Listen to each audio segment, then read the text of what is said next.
Welcome to Audiobook 365 Stories. Once upon a time, there was a sultan who had 3 little sons. No one could teach them anything, and this made the sultan and his wife very sad.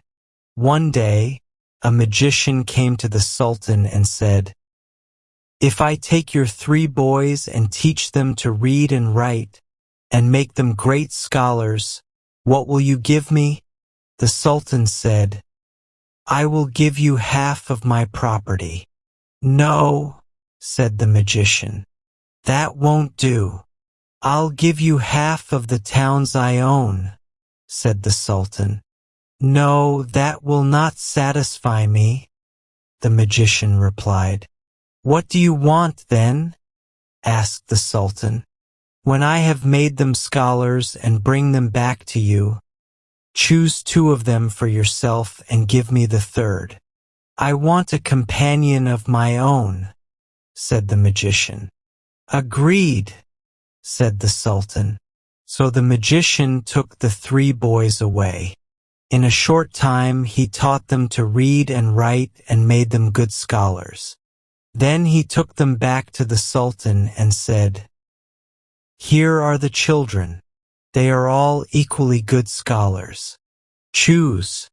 The sultan took the 2 he preferred, and the magician went away with the 3rd son, named Kijinana, to his own house, which was very large. When they arrived, Mkawi, the magician, gave Kijinana all the keys and said, "Open whatever you wish to." Then he told Kijinana that he was his father and that he was going away for a month. When the magician was gone, Kijinana took the keys and began to explore the house. He opened one door and saw a room full of liquid gold. He put his finger in the gold, and it stuck to his finger. No matter how much he wiped and rubbed, the gold would not come off. So he wrapped a piece of rag around his finger. When the magician came home and saw the rag, he asked Kijinana what he had done to his finger. Kijinana was afraid to tell the truth, so he said that he had cut it. Not long after, Mkawi went away again, and Kijinana took the keys and continued his exploration. The first room he opened was filled with the bones of goats. The next room had sheep's bones. The next had the bones of oxen. The 4th had the bones of donkeys. The 5th had the bones of horses. The 6th room contained men's skulls. In the 7th room, Kijinana found a live horse. "Hello," said the horse. "Where do you come from, you son of Adam?" "This is my father's house," said Kijinana. "Oh, indeed," replied the horse. "Well, you have a very interesting parent. Did you know he eats people, donkeys, horses, oxen, goats, and anything he can find? You and I are the only living things left." This scared Kijinana a lot, and he asked, "What are we going to do?" "What's your name?" asked the horse. "Kijinana," he replied. "Well, I'm Pharisee. Now, Kijinana, first come and unfasten me," said the horse. Kijinana quickly did as the horse asked. "Now open the door of the room with the gold in it. I will swallow all the gold. Then I'll go and wait for you under the big tree down the road. When the magician comes home, he will say, 'Let us go for firewood.' You should answer, 'I don't understand that work,' and he will go by himself. When he comes back, he will put a big pot on the hook and tell you to make a fire under it. Tell him you don't know how to make a fire, and he will make it himself. Then he will bring a large amount of butter. While it is getting hot, he will put up a swing and say to you, "Get up there and I'll swing you." But you should tell him you have never played that game and ask him to swing first so you can see how it is done. Then he will get up to show you. You must push him into the big pot, and then come to me as quickly as you can. Then the horse went away. That evening, Mkawi had invited some friends for a feast at his house. He returned home early and said to Kijinana, "Let us go for firewood." But Kijinana answered, "I don't understand that work." So the magician went by himself and brought the wood. Then he hung up the big pot and said, "Light the fire." But Kijinana said, "I don't know how to do it." So the magician put the wood under the pot and lit it himself.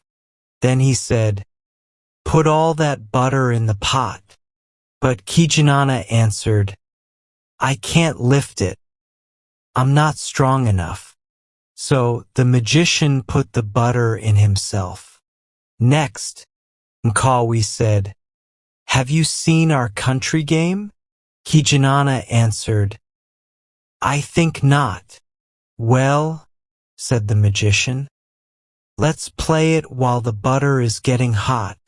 So he tied up the swing and said to Kijinana, "Get up here and learn the game."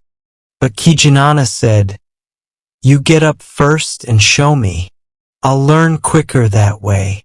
The magician got into the swing, and just as he got started, Kijinana gave him a big push right into the big pot. The butter was very hot, so it not only killed the magician but also cooked him.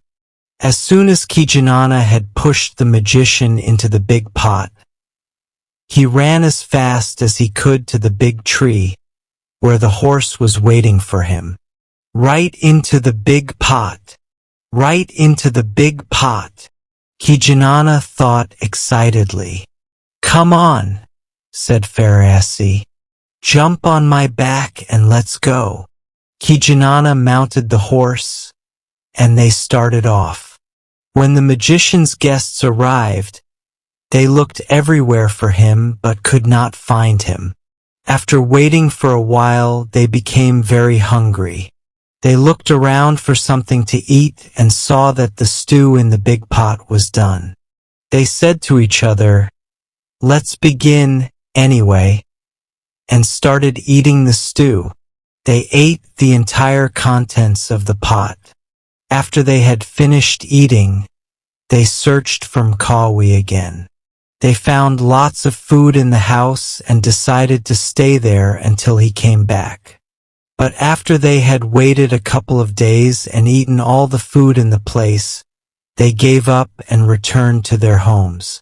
Meanwhile, Kijinana and the horse traveled a great distance. At last, they stopped near a large town.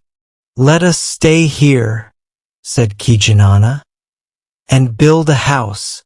Pharisee agreed. The horse coughed up all the gold he had swallowed. With this gold, they bought slaves, cattle, and everything they needed. When the people of the town saw the beautiful new house and all the slaves, cattle, and riches it contained, they went and told their sultan. The sultan decided that the owner of such a place must be very important and should be visited. So, he called on Kijinana and asked, "Who are you?" "Oh, I'm just an ordinary person, like other people," replied Kijinana. "Are you a traveler?" asked the sultan. "Well, I have been, but I like this place and I think I'll settle down here," Kijinana said. "Why don't you come and walk in our town?" asked the sultan. "I would like to very much, but I need someone to show me around," Kijinana replied. "Oh, I'll show you around," said the sultan eagerly, for he liked the young man. After this, Kijanana and the Sultan became great friends. In time, Kijanana married the Sultan's daughter, and they had one son. They lived very happily together, and Kijanana loved Farasi as his own soul.